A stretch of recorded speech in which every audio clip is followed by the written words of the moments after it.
ہر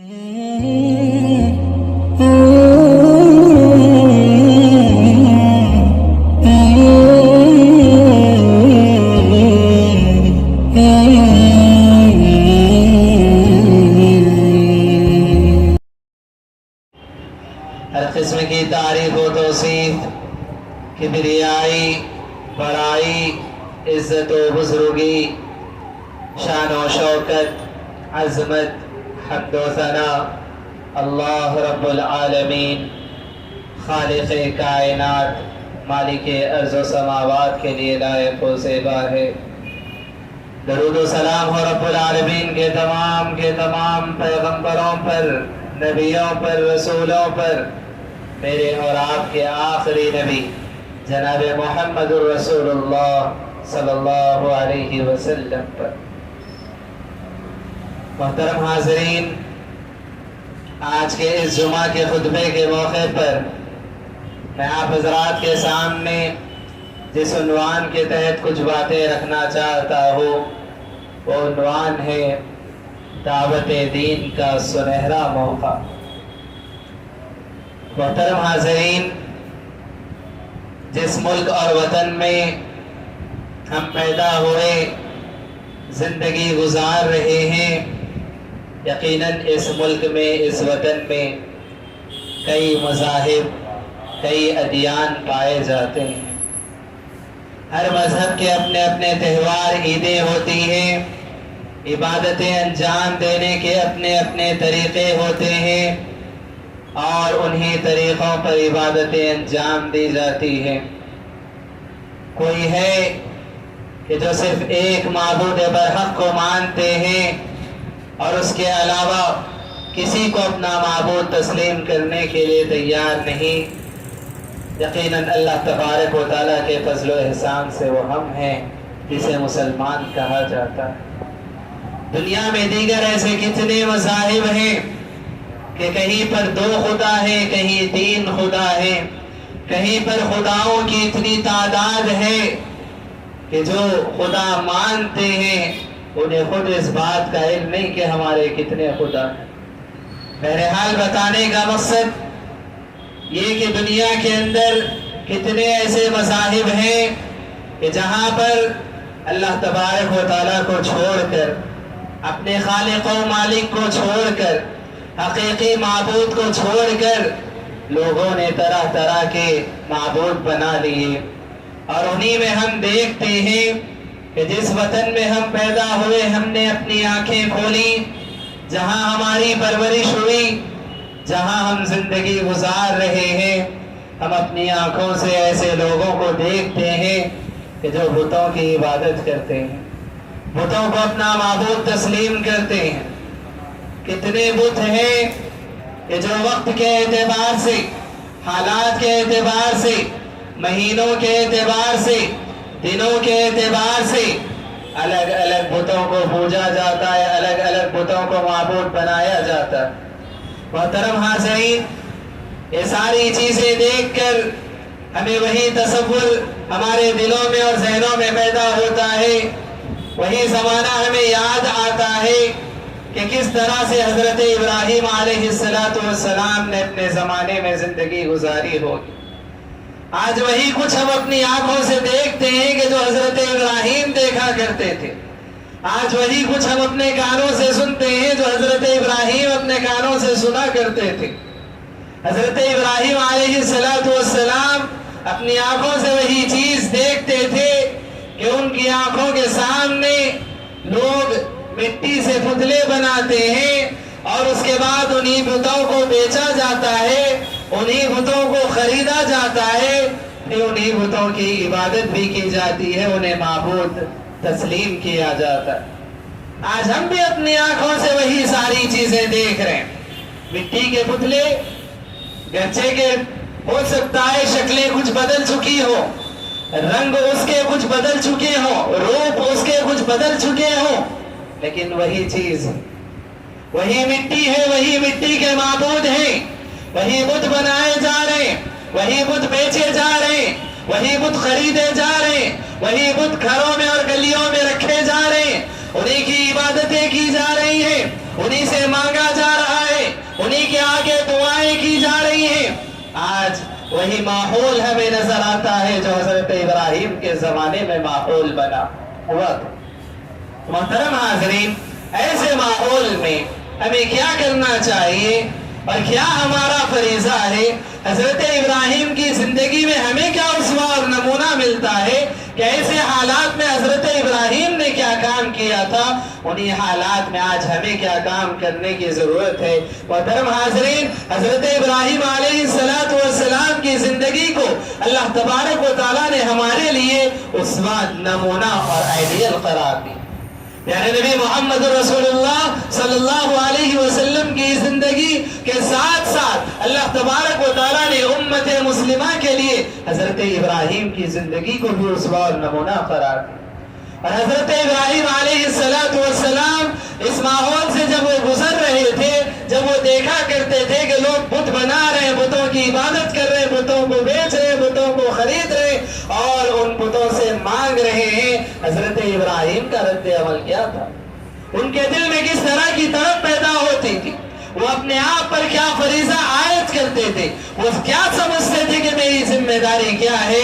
ہمیں ان کی زندگی سے اس بات کا پتہ چلتا ہے کہ حضرت ابراہیم علیہ السلام کے دل میں یہ طرف تھی، یہ فکر تھی کہ کیسے میں اپنی قوم کو بیدار کروں، کیسے میں اپنی قوم کو بتوں کی عبادت سے نکالوں، کیسے میں اپنے باپ کو بتوں کی عبادت سے دور کروں، کیسے میں اپنی قوم کو ہدایت پر لاؤں۔ یہ فکر، یہ تڑپ حضرت ابراہیم علیہ السلام کے دل میں تھی۔ آج جس کو دعوت اللہ ہم کہتے ہیں، یہ وہی فریضہ ہے جو حضرت ابراہیم علیہ السلام نے انجام دیا تھا۔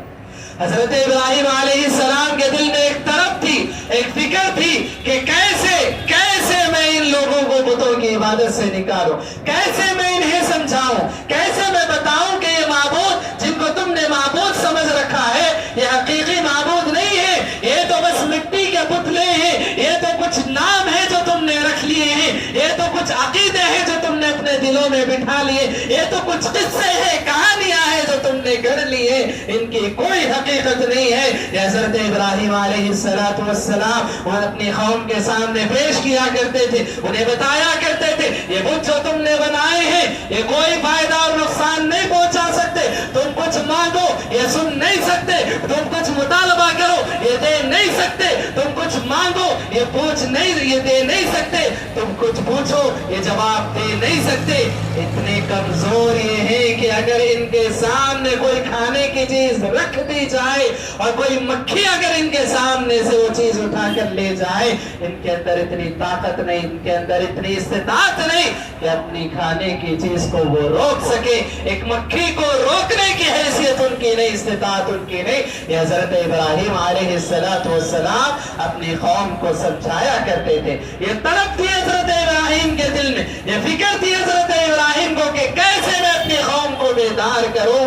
تو لہٰذا آج وہی چیز، آج وہی ماحول آج ہم اپنی آنکھوں سے دیکھ رہے ہیں، وہی ماحول آج ہم اپنی آنکھوں سے دیکھ رہے ہیں۔ تو جو کام حضرت ابراہیم نے کیا تھا وہی کام آج ہمیں بھی کرنے کی ضرورت ہے، وہی کام آج ہمیں بھی کرنے کی ضرورت ہے۔ آج ہمارے دلوں میں بھی وہ طرف، وہ فکر ہونی چاہیے کہ کیسے اپنی قوم کو ہم بیدار کریں، کیسے اپنی قوم کو ہم ہدایت پر لے کر آئیں۔ اور یہ بات یاد رکھیں، آج کے خطبے کا جو عنوان میں نے رکھا کہ دعوت دین کا سنہرا موقع، کتنا سنہرا موقع ہم تمام کے سامنے۔ یہ بات یاد رکھیں، آپ کو اندازہ ہونا چاہیے کہ دعوت دین یہ کتنا اہم فریضہ ہے، کتنی بڑی اس کی فضیلت ہے، اور اس کام کے انجام دینے والوں کو، اس کام کے کرنے والوں کو اللہ تبارک و تعالیٰ کے پاس کیا مقام و مرتبہ ہے۔ اگر آپ کو اس کا اندازہ ہو جائے تو آپ کو معلوم ہوگا کہ کتنا سنہرا موقع اللہ نے ہم کو عطا فرمایا، کتنا سنہرا موقع اللہ نے ہم کو عطا فرمایا ہے۔ ورنہ یاد رکھیں کتنے ایسے ممالک ہیں جہاں پر شرک نہیں ہے، جہاں پر توحید عام ہے، جہاں توحید کا پیغام پھیل چکا ہے، وہاں وہ اس فریضے کو انجام نہیں دے سکتے۔ ان کے پاس موقع نہیں ہے، ان کے پاس وسائل نہیں ہے، ان کے پاس موقع نہیں ہے کہ کسی کو جا کر دعوت دین دے سکے، دین کی طرف بلا سکے، توحید کی طرف بلا سکے، توحید کا پیغام ان کو دے سکے۔ موقع ان کے پاس نہیں ہے، کیوں؟ ان کے پاس کام ہو چکا ہے، اب کام کرنے کی ضرورت نہیں ہے۔ موقع ہمارے پاس ہے، یہ سنہرا موقع ہمارے پاس ہے۔ جس ملک میں ہم نے آنکھیں کھولی، جس ملک میں ہم زندگی گزار رہے ہیں، یہاں دعوت دین کا موقع ہے، سنہرا موقع ہے، ایسا موقع ہے کہ آپ کو روکنے والا کوئی نہیں، روک تھام کرنے والا کوئی نہیں۔ قانون کی جانب سے، دستور کی جانب سے آپ کو اجازت ہے کہ آپ اپنے دین کی اور اسی طرح سے آپ اپنے اسلام کی تبلیغ کر سکتے، لوگوں تک دین کی بات کو آپ پہنچا سکتے ہیں۔ یہ اللہ تبارک و تعالیٰ کی جانب سے ایک سنہرا موقع آپ کو دیا گیا، یہ سنہرا موقع ہے، اس سے فائدہ اٹھانے کی ضرورت ہے۔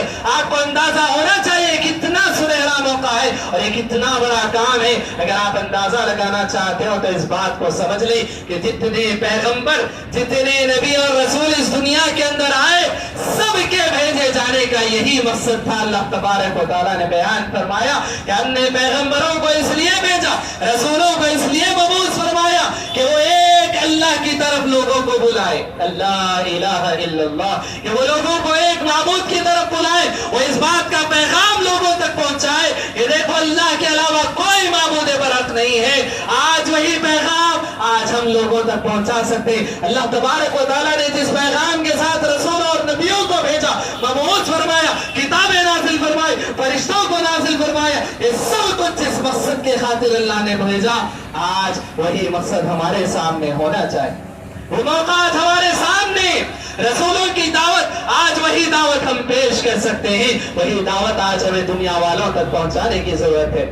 اور آپ کو اندازہ ہونا چاہیے اللہ کے نبی صلی اللہ علیہ وسلم نے اس دعوت دین کے پیغام کو پہنچانا اور اس راستے کو، اس طریقے کو اللہ کے نبی صلی اللہ علیہ وسلم نے بیان فرمایا، قُلْ هَذِهِ سَبِيلِي أَدْعُو إِلَى اللَّهِ عَلَى بَصِيرَةٍ أَنَا وَمَنِ اتَّبَعَنِي۔ اللہ تبارک و تعالیٰ نے پیارے نبی صلی اللہ علیہ وسلم کی زبانی کہلوایا، اے نبی آپ کہہ دیجئے، قُلْ هَذِهِ سَبِيلِي، یہی میرا راستہ ہے، یہی میرا طریقہ ہے۔ کیا طریقہ ہے؟ ادعو الی اللہ، میں لوگوں کو اللہ کی طرف بلاتا ہوں۔ ادعو الی اللہ علی بصیرہ، میں دلیل کی بنیاد پر، برہان کی بنیاد پر، علم کی بنیاد پر میں لوگوں کو اللہ کی طرف بلاتا ہوں۔ انا ومن اتبعنی، اور جو میری اتباع کرنے والے، جو میری پیروی کرنے والے، جو میرے راستے پر، میرے طریقے پر چلنے والے، وہ لوگ بھی یہی کام کرنے والے۔ اللہ اکبر، کتنی بڑی خوش نصیبی کی بات ہے، کتنی بڑی خوش نصیبی کی بات ہے کہ یہ دعوت اللہ، دعوت دین کا یہ کام، یہ پیارے نبی کا طریقہ ہے، یہ پیارے نبی کا راستہ ہے، یہ پیارے نبی کا کام ہے۔ اور پیارے نبی کہتے ہیں صرف میرا نہیں، انا ومن اتبعنی، یہ میرا بھی کام ہے، اور جو بھی میری پیروی کرنے والے، میری اتباع کرنے والے، میرے طریقے پر چلنے والے، کلمہ لا الہ الا اللہ محمد رسول اللہ کا اقرار کرنے والے، ان تمام کا بھی یہی کام ہے، یہی راستہ ہے، یہی کام انہیں بھی کرنا چاہیے۔ اللہ اکبر، انا ومن اتبعنی، اللہ کے نبی صلی اللہ علیہ وسلم نے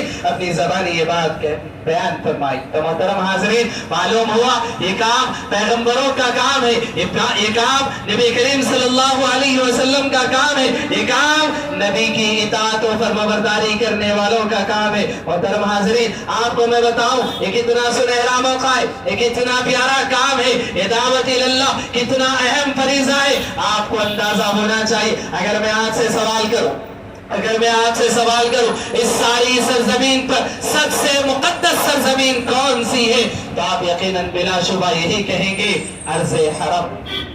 ارض حرم، جہاں کعبۃ اللہ موجود ہے، مکہ المکرمہ جسے کہتے ہیں، اور اسی کے بعد مدینہ المنورہ، یہ دونوں ایسی سرزمینیں، یہ دونوں ایسے علاقے ہیں کہ جہاں نبی کے قدم چلے، جہاں نبی کی زندگی گزرے۔ یقیناً یہ بڑی بابرکت مقدس سرزمین ہے، جہاں پر قرآن کا نزول ہوا، جہاں پر فرشتوں کا نزول ہوا، جہاں نبی کی زندگی گزری، جہاں صحابہ کی زندگی گزری، جہاں قرآن شروع ہوا، جہاں قرآن مکمل ہوا۔ یقیناً یہ بڑی مقدس سرزمین۔ اللہ اکبر، میں آپ سے سوال کروں، کیا کوئی انسان جس کو وہاں پر رہنا نصیب ہو جائے، کیا اس سرزمین کو چھوڑنے کے لیے کبھی تیار ہوگا؟ کیا اس سرزمین کو کوئی انسان چھوڑنے کے لیے تیار ہوگا؟ اگر ہمیں موقع مل جائے، اگر ہمارے نصیب میں یہ بات لکھ دی جائے کہ ہماری زندگی وہاں پر گزرے، تو کیا ہم اس سرزمین کو چھوڑنے کے لیے تیار ہوں گے؟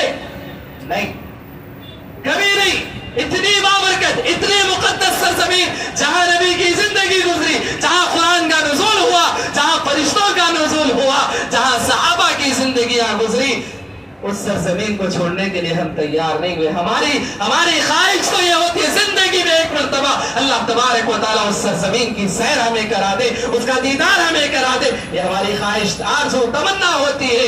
اب آپ دیکھیں، سوچنے کی کوشش کریں، غور و فکر کریں. اللہ کے نبی صلی اللہ علیہ وسلم حجۃ الوداع کے موقع پر اسلامی شریعت مکمل ہوتی ہے. اللہ تبارک و تعالیٰ اس دین کو مکمل فرماتا ہے.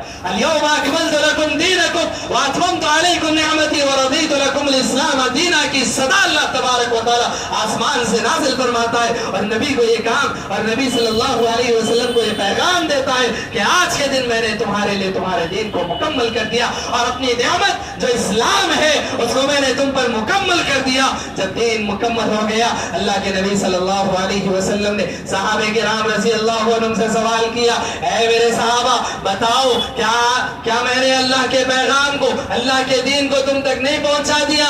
صحابہ کرام رضی اللہ عنہم 1,00,000 سے زائد صحابہ کا مجمع تھا، سب نے مل کر ایک آواز ہو کر کہا، اللہ کے نبی کیوں نہیں، بھلا آپ نے اللہ کے دین کو ہم تک پہنچا دیا. اللہ کے نبی صلی اللہ علیہ وسلم نے فرمایا، اللہم اشہد، اے اللہ تو گواہ رہنا، اللہ تو گواہ رہنا کہ تیرے دین کو تیرے بندوں تک میں نے پہنچا دیا. اس کے بعد اللہ کے نبی صلی اللہ علیہ وسلم نے صحابہ سے خطاب کرتے ہوئے فرمایا، صحابہ کو حکم دیتے ہوئے فرمایا، فَلْيُبَلِّغِ الشَّاهِدُ الْغَائِبُ، جو یہاں پر موجود ہے، جو یہاں پر حاضر ہے، جو یہاں پر موجود نہیں ہے، جو یہاں پر حاضر نہیں ہے، ان تک اس دین کی تعلیمات کو پہنچا دے، ان تک میرے پیغام کو پہنچا دے، ان تک اسلام کی دعوت کو پہنچا دے. اس کے بعد ہمیں معلوم ہوتا ہے صحابہ کرام رضی اللہ عنہم اجمعین نے اس مقدس سرزمین کو چھوڑ دیا، مدینہ المنورہ کو چھوڑ دیا، مکہ المکرمہ کو چھوڑ دیا، اور اس سرزمین سے نکل کر دنیا کے کونوں میں پھیل گئے، دنیا کی سرزمین پر پھیل گئے.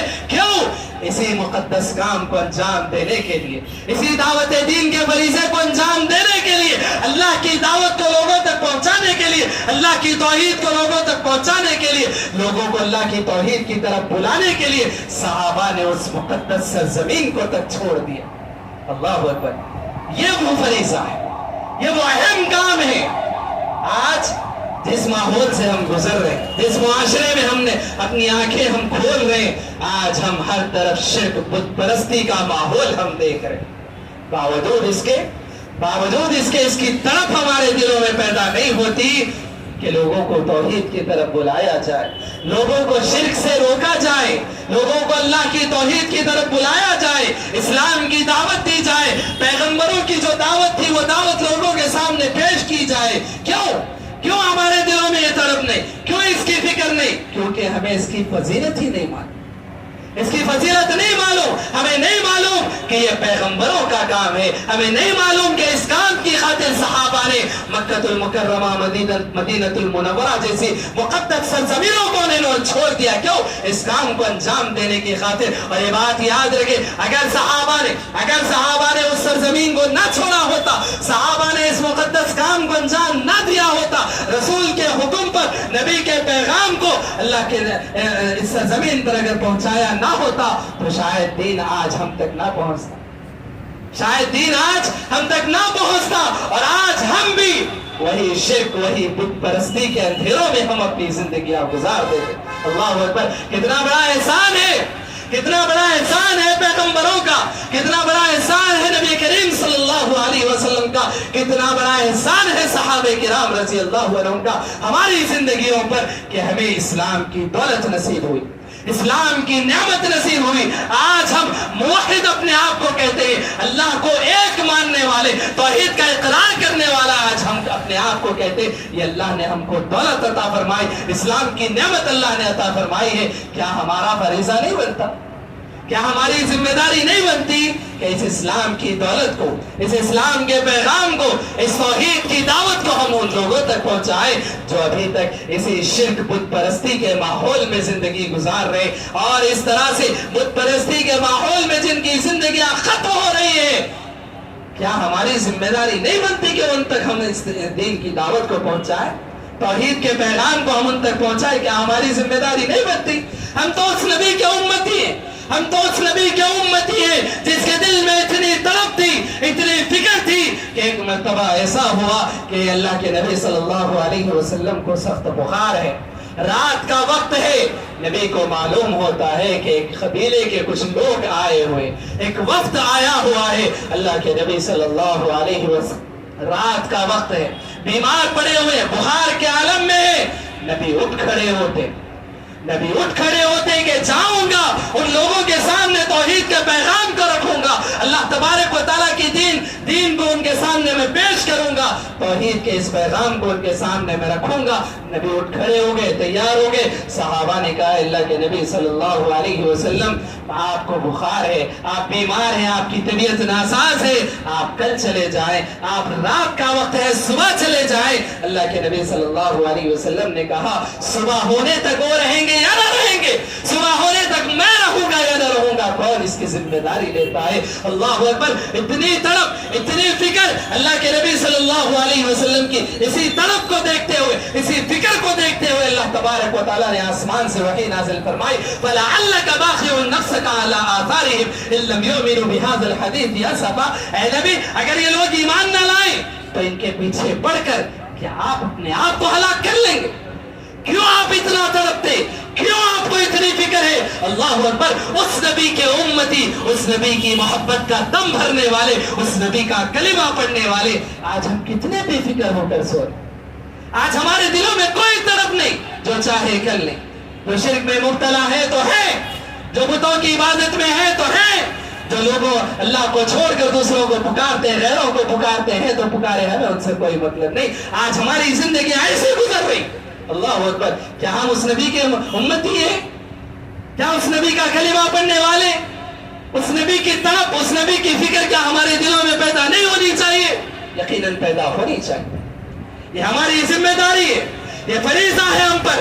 اللہ نے اگر تمہیں اسلام کی دولت نصیب فرمائی ہے، کل قیامت کے روز اللہ تم سے سوال کرے گا۔ یہ جو کفار ہیں، یہ جو مشرکین ہیں، تمہارے آس پاس رہنے والے، اٹھنے بسنے والے، تمہارے آس پڑوس میں رہنے والے تمہارے دوست ہیں، اور اسی طرح سے تمہارے آزو بازو رہنے والے، تمہارے ساتھ کام کرنے والے یہ جو مشرکین ہیں، کل اللہ کے سامنے تمہارے گریبان کو پکڑ لیں گے، اللہ کے سامنے تمہارے گریبان کو پکڑ لیں گے، اللہ سے شکایت کریں گے کہ پروردگارا انہیں معلوم تھا، انہیں اسلام کی دولت نصیب ہوئی تھی، انہیں معلوم تھا کہ توحید کیا ہے، شرک کیا ہے، انہیں معلوم تھا کہ اللہ کا حکم کیا ہے، رسول کا حکم کیا ہے، لیکن انہوں نے ہمارے سامنے کبھی نہیں بتایا، اسلام کی دعوت کو انہوں نے ہم تک نہیں پہنچایا۔ یہ کل قیامت کے دن ہمارا گریبان پکڑ لیں گے، ہمارے گریبان کو پکڑ اللہ کے سامنے شکایت کریں گے کہ پروردگارا تیرے دین کو انہوں نے ہم تک نہیں پہنچائے۔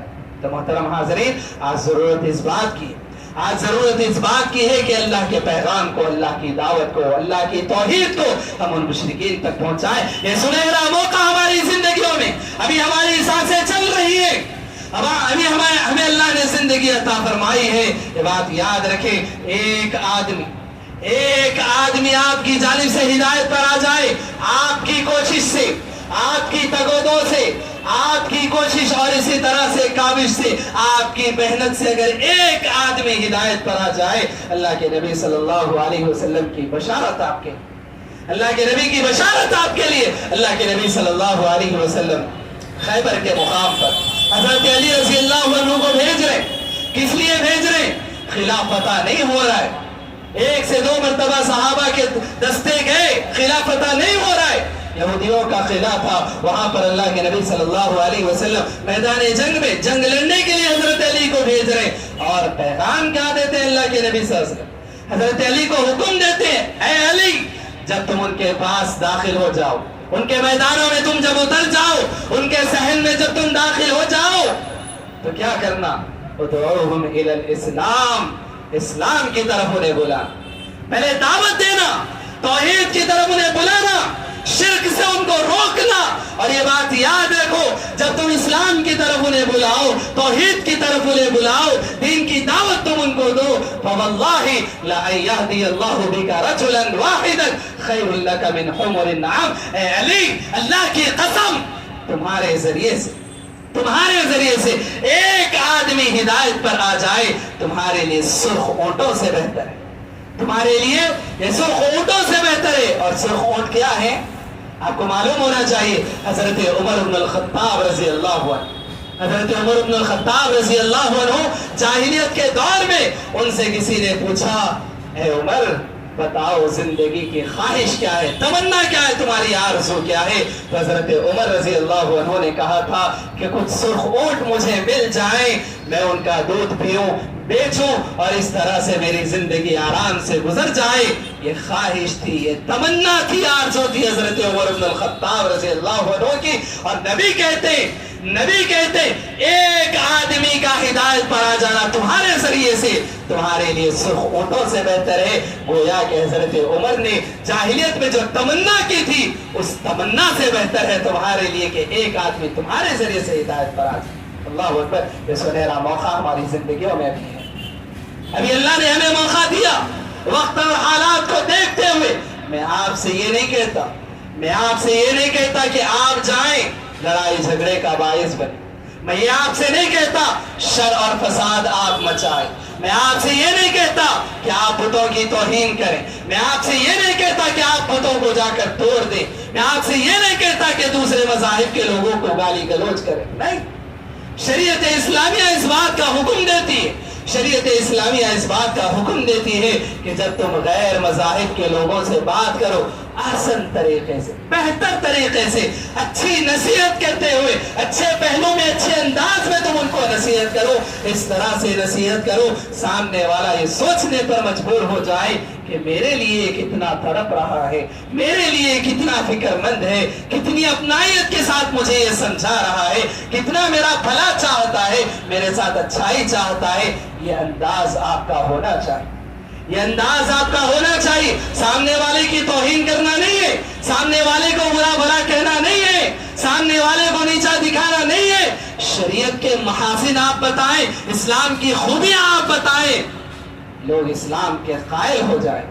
اسلام کے اندر اتنی خوبیاں ہیں.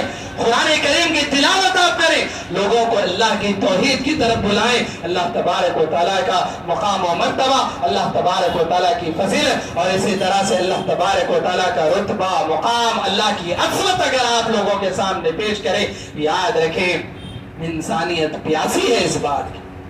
انسانیت پیاسی ہے اس بات کی کہ کوئی پیغام انہیں مل جائے, کوئی بات ان کے دل کو چھو جائے اور وہ اسلام کی طرف آنے کے لیے تیار ہے. کیوں؟